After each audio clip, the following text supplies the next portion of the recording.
Now to a story that Team 10 is tracking. A San Diego police recruit says that his dream job turned into a nightmare. He filed a lawsuit against the city accusing his supervisors of racial discrimination and harassment.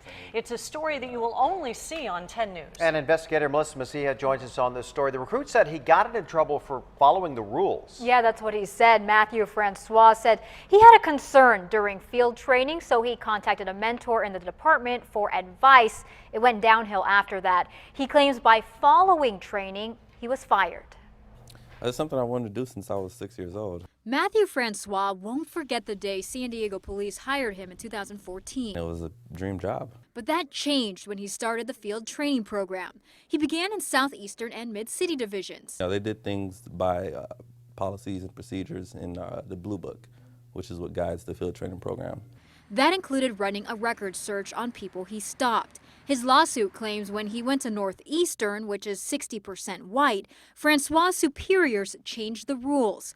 Francois says he stopped a white driver and ran a background check. I was told not to do so because he didn't look like a criminal. In the lawsuit, Francois claims his field training officer told him criminals had tattoos and gave lip. I was completely shocked, and that's one of the reasons I couldn't sleep that night. And I contacted Sergeant Scott to make sure that I wasn't the one that, misinterpreted what he was saying.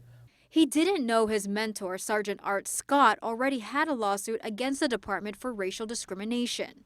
After the recruit reached out to Scott and Francois' superiors found out, he alleges in the lawsuit they had an orchestrated plan to target and punish him. The way they spun it, though, was it was a black officer, black sergeant trying to fire up a bunch of black men. Francois says the department fired him after he said he refused to resign. Some would say this lawsuit is sour grapes because you ultimately got fired. I would say that I did a great job. There's some rookie mistakes that are made that every probationary officer makes. And that, what happened to me is ultimately wrong. A spokesman for the city attorney's office told me about 30 minutes ago they will defend the city. The police department just learned about this lawsuit and said they take these allegations very seriously. Melissa Mejia, Team 10.